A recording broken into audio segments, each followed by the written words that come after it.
Buenos días, jóvenes, ¿cómo están? Bien, los saludo. Vamos a iniciar nuestro trabajo del día de hoy con esta pequeña parte teórica. Sí, la inferencia es un acto de habla esencialmente pragmático que consiste en, en llevar a cabo una determinada finalidad.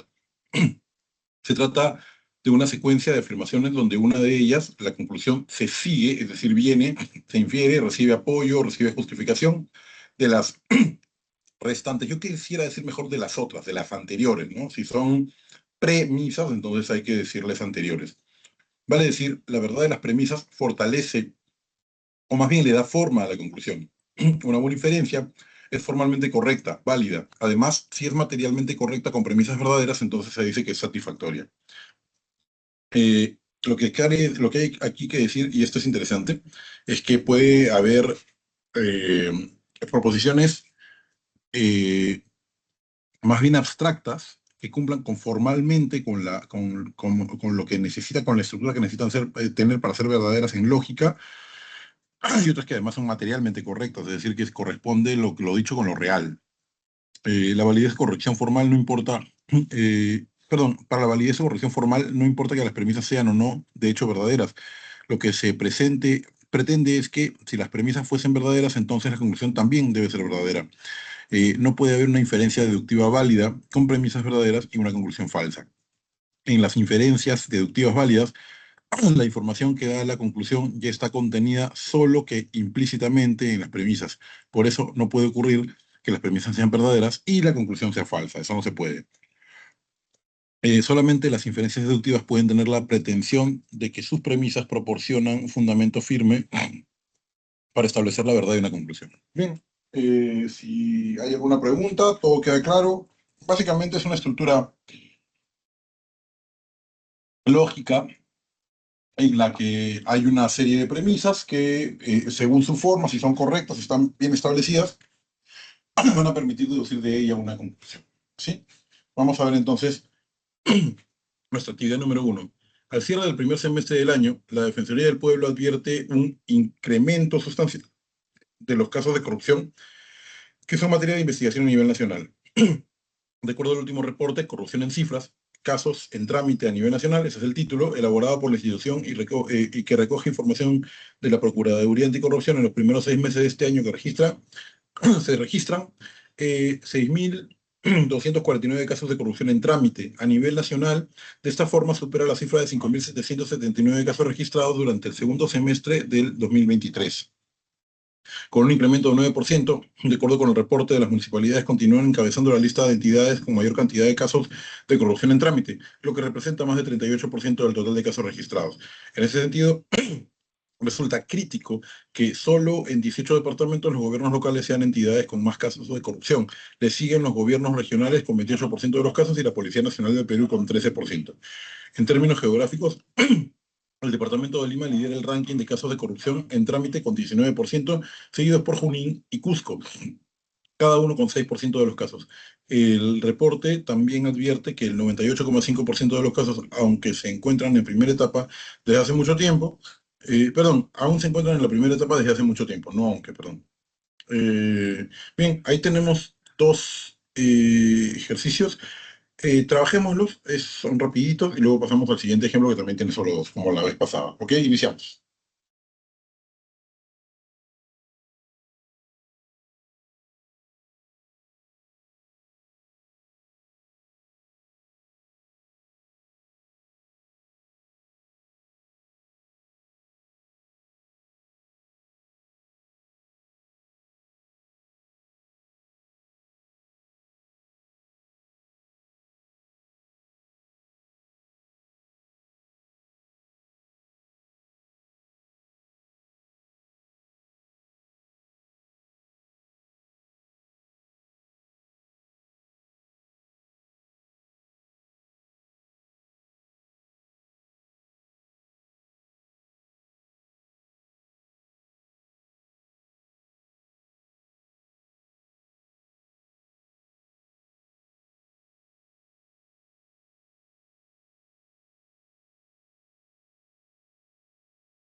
Bien, muchachos, trabajemos rápidamente. Son dos pequeñas preguntas. Se infiere que los casos de corrupción que todavía están en su primera etapa, C de casa, muestran la necesidad de agilizar la investigación a nivel fiscal.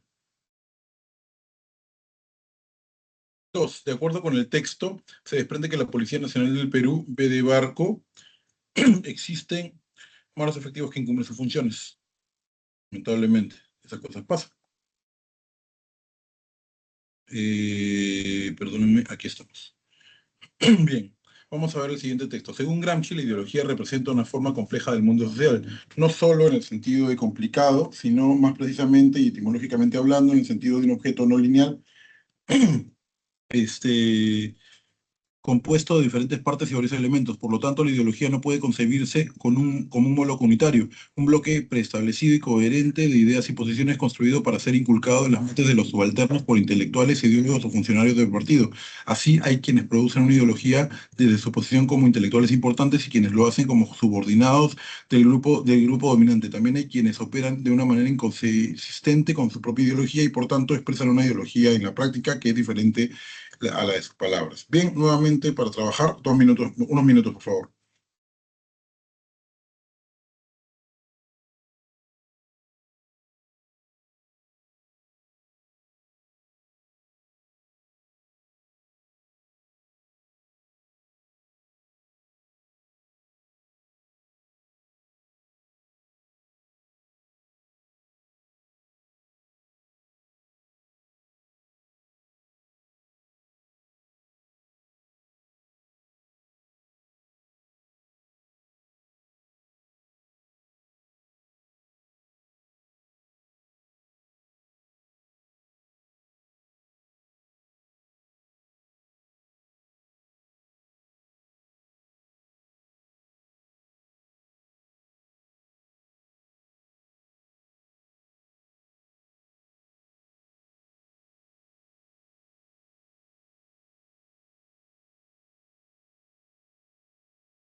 Bien, vamos a ver. Se infiere que el sentido etimológico de ideología, B de barco, refiere a un sistema de ideas más no a una sola idea.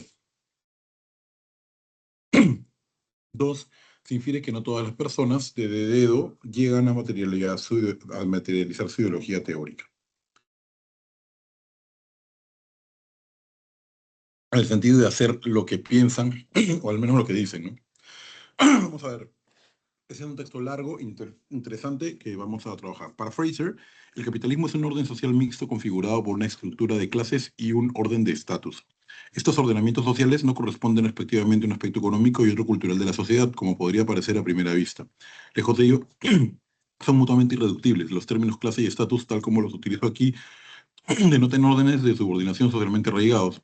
Decir que una sociedad tiene una estructura de clases es decir que institucionaliza mecanismos económicos que niegan de forma sistemática a alguno de sus miembros los medios y las oportunidades que necesitan para participar en la vida social en pie de igualdad con los demás.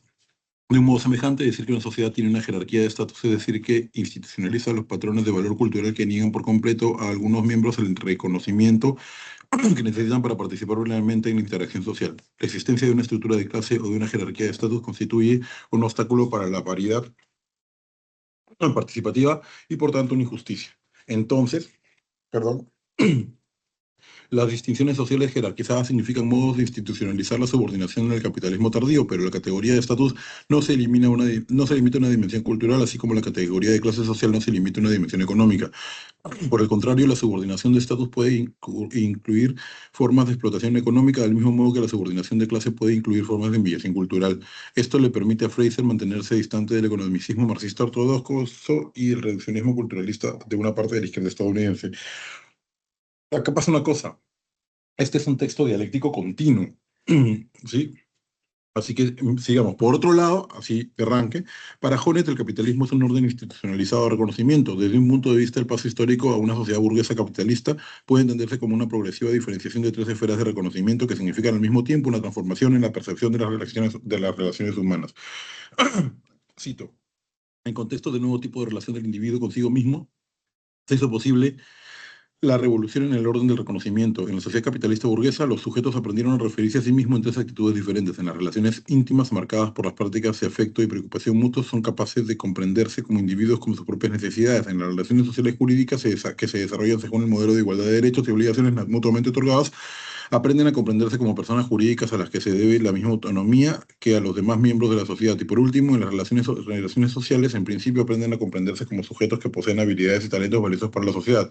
Lo que Jones destaca del capitalismo para los objetivos normativos es su teoría crítica. En su teoría crítica es el modo en el que este sistema afecta la autorreferencia de los individuos y el desarrollo de su integridad personal. De ahí que, considerando el papel fundamental que juega el reconocimiento recíproco en la formación en la formación, bueno, acá sobre una formación, en la formación de la identidad personal, la sociedad capitalista podría ser juzgada tomando en cuenta la satisfacción de las expectativas morales que los sujetos depositan en ella. Estas expectativas pertenecen a tres estadios de reconocimiento. Corresponden a la exigencia del individuo de ser valorado según sus necesidades, amor, igualdad jurídica, derecho y contribución particular, solidaridad. En tanto estas expectativas son atendidas, podemos hablar de un progreso moral. En el caso contrario, traducirán la demanda latente de un cambio social. En este consiste su tesis de la lucha por el reconocimiento. Bien, vamos a darnos unos minutos para trabajar. Iniciamos, por favor, muchachos. Si hay cualquier pregunta, yo me quedo aquí ayudando.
Bien, muchachos, vamos a resolver.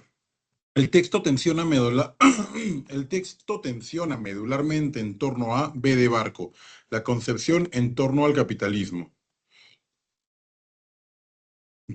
Tenemos la posición de Honneth y tenemos la posición de Fraser, ¿no? Al revés, Fraser y luego Honneth. Dos, en el texto el término socialmente arraigado implica costumbre. Cuatro, según el texto es incompatible afirmar sobre la clase y el estatus que, de dedo, la existencia de clases y estatus constituyen a veces una injusticia.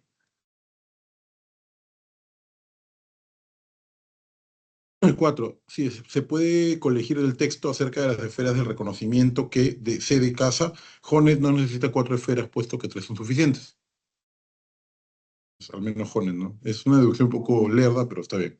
5. Si un individuo sintiera preocupación por los problemas de otros y a la vez otros se preocuparan por los problemas de él, viera que se comprenden y aprecian las habilidades de todos los sujetos y sintiera que hay desigualdades de derechos o desigualdad de derechos, B de Barco podría dar inicio a una demanda de cambio social. ¿Sí? Bien. Y bien, hasta ahí estamos. ¿Todo bien? ¿Todo claro? ¿Alguna pregunta?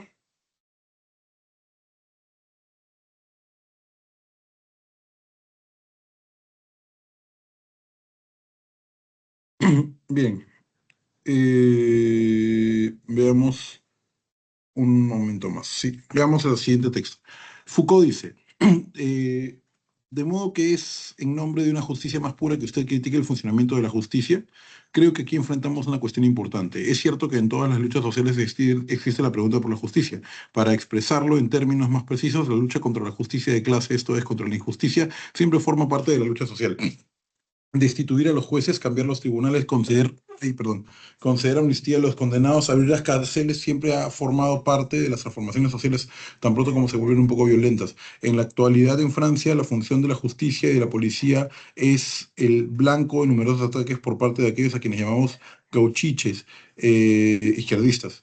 Pero si en una lucha la justicia está en juego, lo está como instrumento de poder, no como esperanza de finalmente un día en sociedad o en esta sociedad o en otra las personas sean recompensadas por sus méritos o castigadas por sus faltas. Más que pensar en la lucha social en términos de justicia, hay que hacer hincapié en la justicia desde la perspectiva de la lucha social. Chomsky dice, sí, pero seguramente usted piensa que su papel en la guerra es justo, que está luchando una guerra justa, para servirnos de un concepto de otro ámbito y creo que es importante. Si uno pensara que está luchando una guerra injusta, no podría seguir esa línea de razonamiento. Me gustaría reformular ligeramente lo que dijo. Me parece que no se trata de una diferencia entre legalidad y justicia real, sino más bien entre legalidad y una justicia mejor. Estoy de acuerdo en que sin duda no estamos en situación de crear unos sistemas jurídicos ideal, así como una sociedad ideal en nuestras mentes. No sabemos lo suficiente, estamos invitados, somos muy parciales y muchas otras cosas. Sin embargo, estamos en la situación de imaginar y avanzar en la creación de una sociedad mejor y también de un mejor sistema de justicia y debemos actuar como seres humanos responsables y sensatos en esta situación. Ahora bien, un mejor sistema sin duda posee defectos, pero si uno compara un mejor sistema con el sistema existente, sin confundirse y creer que un mejor sistema es el sistema ideal, entonces creo que podemos hacer el siguiente razonamiento. Los conceptos de legalidad y justicia no son idénticos, tampoco son completamente distintos, en la medida en que la legalidad incluye la justicia en el sentido de una justicia mejor referida a una sociedad mejor, entonces deberíamos seguir obedecer y obedecer la ley y obligar al Estado a respetarla, así como las grandes corporaciones y la policía, si tenemos la orden de hacerlo, por supuesto, en aquellas áreas donde el sistema legal no representa una justicia mejor, sino más bien las técnicas de opresión codificadas por un sistema autocrático en particular, un ser humano razonable debería ignorarlas y luchar contra ellas, al menos por principio, aunque es posible que por alguna razón no lo haga en los hechos. Foucault, quisiera solo responder a su primera afirmación en la que dijo que si no considera justa su lucha contra la policía, no participaría. Quisiera responderle en términos de Spinoza y decir que el proletariado no lucha contra la clase dominante porque considere que se trata de una guerra justa. El proletariado lucha contra la clase dominante porque por primera vez en la historia quiere tomar el poder y porque derrocará el poder de la clase dominante considera que su guerra es justa.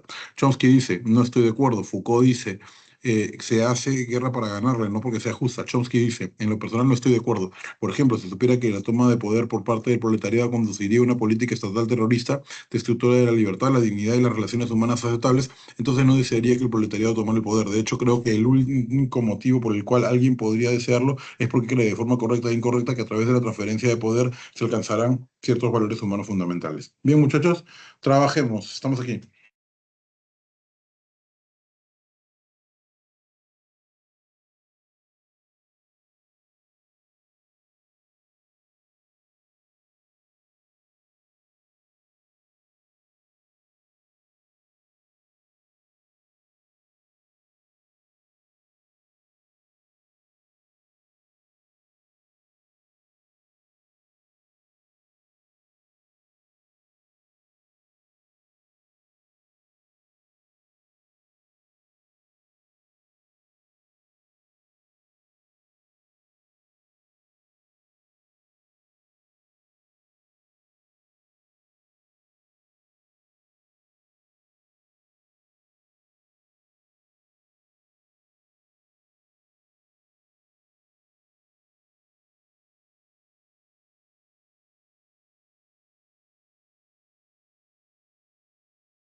Bien, muchachos, resolvamos este ejercicio que está largo igual, la lectura está larga igual, pero interesante. ¿Cuál es el tema central del texto? De dedo, ¿no? Dos formas diferentes de interpretar lo que es la justicia. Dos, el sentido contextual de izquierdista es A, persona de pensamiento de izquierda. Tres, es incompatible con lo afirmado por Chomsky, decir que de dedo está en desacuerdo con lo dicho y lo argumentado por Foucault. Un segundo. Sí, ahí está. Uy, no sé por qué me pasa esto. Ya. Cuatro, a partir del texto podemos inferir que con respecto a las posturas de ambos, el examen se puede tomar como antagónicas, es decir, son contrarias entre sí. Cinco, si existiera un Estado que lindara con lo perfecto, en vez de barco, Foucault seguiría sosteniendo que la justicia es un instrumento de poder. No tiene nada que ver una cosa con la otra, ¿no? Bien, denme un segundito, por favor. Un segundito, por favor. Quiero solamente chequear un tema.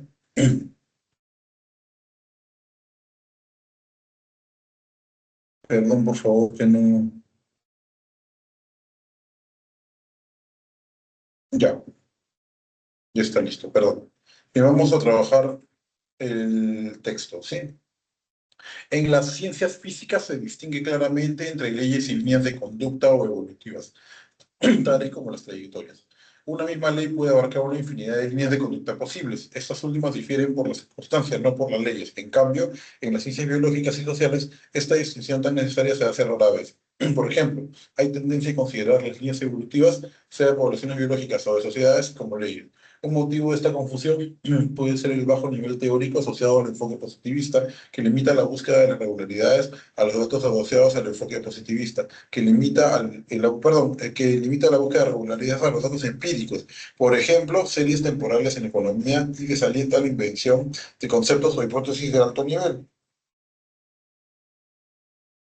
Bien, casi, casi.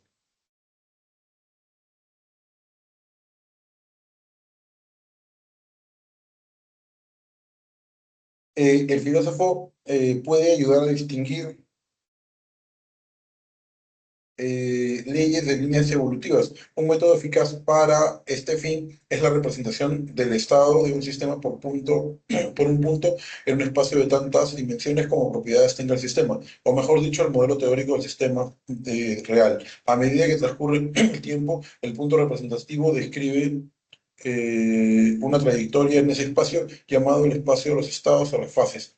Dicha trayectoria representa la evolución del sistema o su línea de conducta. La curva precisa de conducta es cómo se comporta, ¿no? La curva precisa estará determinada tanto por las leyes como por las circunstancias. Las leyes darán ciertas relaciones entre componentes del vector del estado. Las circunstancias se representarán sea como valores particulares del vector del estado en un momento o lugar dado, sea como vínculos accidentales, o sea, no legales, entre algunas componentes del vector del estado. O sea, una misma ley abarca toda una de líneas de conducta posibles. La variedad individual es sujeta a la unidad nomológica. Nomológico viene de nomos, que ustedes seguramente ya lo saben, por ejemplo, cuando dice economía o economos viene de ley, ¿no? O de regla. Eh, en otras palabras, dado un conjunto finito de leyes de un sistema, hay una familia infinita de curvas o trayectorias en el espacio de los estados, cada una de las cuales representa una de las posibles líneas de conducta del sistema. La distinción entre ley y línea evolutiva de conducta requiere, por tanto, la concesión previa de un modelo teórico del sistema de interés. Con solo examinar un conjunto de datos empíricos no se puede trazar dicha distinción indispensable para encontrar auténticas leyes sociales. Bien, muchachos, iniciemos entonces nuestro trabajo. Vamos a trabajar.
Bien, muchachos, vamos a ver los ejercicios. El texto medularmente trata de B de Barco, ¿no? El filósofo y su ayuda a las ciencias biológicas y sociales con el modelo teórico del sistema real. Básicamente, a partir del segundo párrafo es lo que sucede, ¿no? Habla del aporte reflexivo del filósofo sobre la calidad de las ciencias y su valoración desde dos posturas, ¿no? Una suerte de realismo duro, que representaría positivismo, y uno que es el modelo hipotético deductivo desde mi punto de vista más correcto, ¿no? Sí, entonces marcamos la B. Perdón, por favor.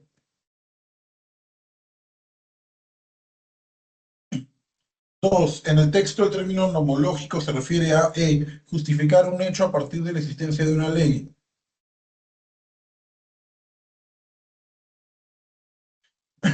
Tres, según el texto es compatible afirmar sobre la ayuda del filósofo que éste, de dedo, usa un método donde la curva determinará las leyes y las circunstancias. Cuatro, de la imagen podemos inferir que C de casa, espacio S es el lugar donde recaerán las curvas. 5, si hubiera un alto nivel teórico asociado al enfoque positivista, posiblemente A de árbol, la ayuda que brinda la filosofía estaría de más. Es que el problema del positivismo es que, según la lectura al menos, pretende de generar el valor de los enunciados en una contrastación con los hechos reales individuales que se recolectan de la experiencia. Es decir, más similitud en las experiencias, más verdad, ¿no? Ahí hay un error que, bueno, el filósofo que vamos a ver, que se llama Karl Popper, enseguida, va a hacernos el favor de luego, con su modelo hipotético deductivo, contradecir. Digo, va a hacer el favor porque en realidad el gran problema de la experiencia, al ser usada como prueba absoluta, lo que sea, es que en muchos casos se convierte en dictadura de la irreflexión. O sea, a mí siempre me ha pasado y a todas las personas que conozco siempre les ha pasado. Eso no significa que se constituya a partir de eso el derecho a una ley. Bien, bueno, continuamos. A principios del siglo XX, Karl Popper era un joven estudiante en Viena rodeado de teorías que prometían explicarlo todo. En las cafeterías y las universidades se discutía sobre las predicciones de Marx, las ideas de Freud y los descubrimientos de Einstein. Pero Popper observaba que mientras algunas teorías podían ser desmentidas por los hechos, otras parecían inmunes a cualquier prueba en contra. Ese es un poquito el centro de la filosofía popperiana, ¿no? El hecho de que las ciencias deben ser falsables. Un segundo.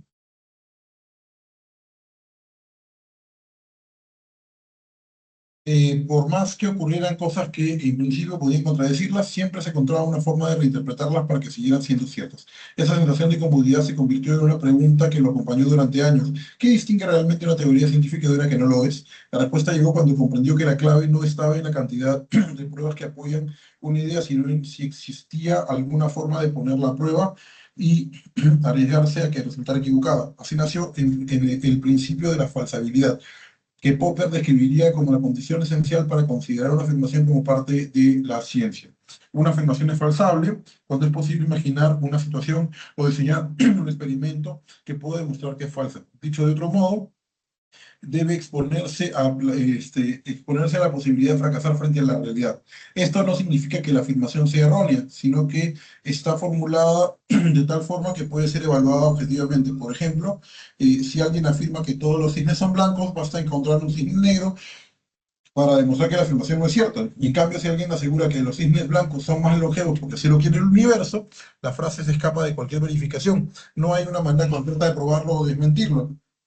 Eh, lo que no puede, por lo que no puede considerarse científica. La falsabilidad no es un defecto, sino una virtud. Una teoría que se arriesga a ser refutada está jugando en el terreno de la ciencia. Einstein, por ejemplo, formuló predicciones tan precisas sobre la luz sobre cómo la luz se curva al pasar cerca de grandes masas, que si las observaciones hubieran sido distintas, su teoría habría sido descartada. Este riesgo es precisamente lo que le dio valor científico a su propuesta.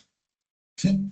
En principio, la falsabilidad se ha convertido en una herramienta muy útil para distinguir la ciencia de la pseudociencia. Una pseudociencia suele presentar afirmaciones que a primera vista parecen explicaciones sólidas, pero que en realidad están construidas de manera que siempre pueden adaptarse a cualquier resultado. Un ejemplo claro es la astrología. Si una predicción astrológica dice que este mes será un tiempo de cambios y oportunidades, cualquier acontecimiento que pueda encajar en esta frase, ya sea un ascenso al trabajo, una discusión con un amigo, no importa qué pase, siempre habrá una forma de interpretarlo como confirmación.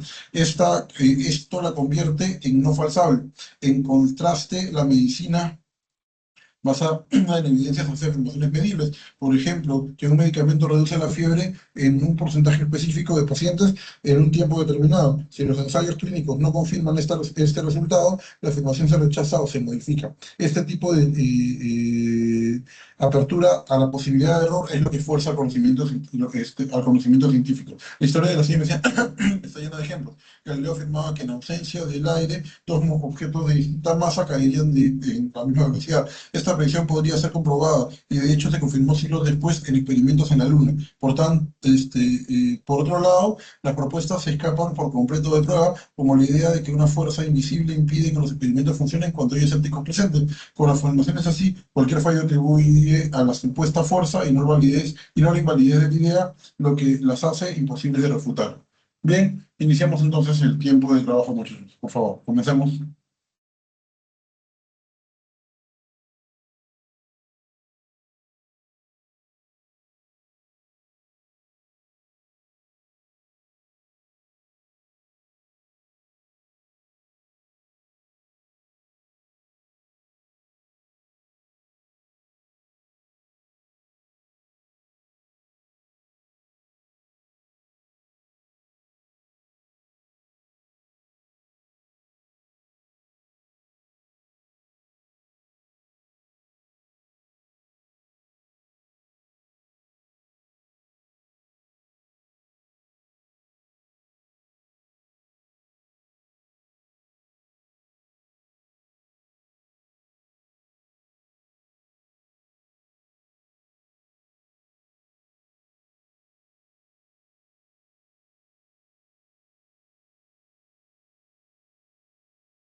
Bien, resolvamos, muchachos, este texto, ¿sí?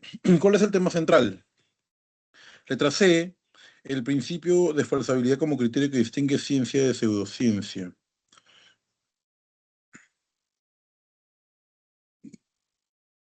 2, en el texto, la palabra funcionen significa que de dedo, ¿verdad? Los resultados ocurren cuando se enfrentan a observadores críticos. 3, es compatible decir, con respecto a la falsación, que C de Casa, Einstein y Galileo formularon teorías abiertas a la refutación. 4, es incompatible afirmar con respecto a la pseudociencia que C de Casa, la astrología genera predicciones abiertas al análisis científico. No, pues no hay forma. De hecho, la astrología habla de cosas extrañas como voluntad de los astros, ¿no? 5, si la astrología formula predicciones específicas que pudieran ser refutadas en pruebas experimentales, B de Barco, la astrología sería falsable y por tanto sería ciencia. O más bien, para ser exactos, podría ser ciencia, ¿no? La ciencia tiene ese criterio, pero también otros criterios a mano para diferenciar su labor de otros niveles o tipos de conocimiento. Bien, estamos a muy poco tiempo de acabar, por tanto, no creo que nos dé tiempo de hacer una lectura y, resolver los ejercicios. Así que voy a dar eh, un minuto para que ustedes puedan dar una mirada al texto y luego vamos a mandar las claves, ¿ok? Un minuto, por favor. Un minuto.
Bien, vamos a resolver rápidamente.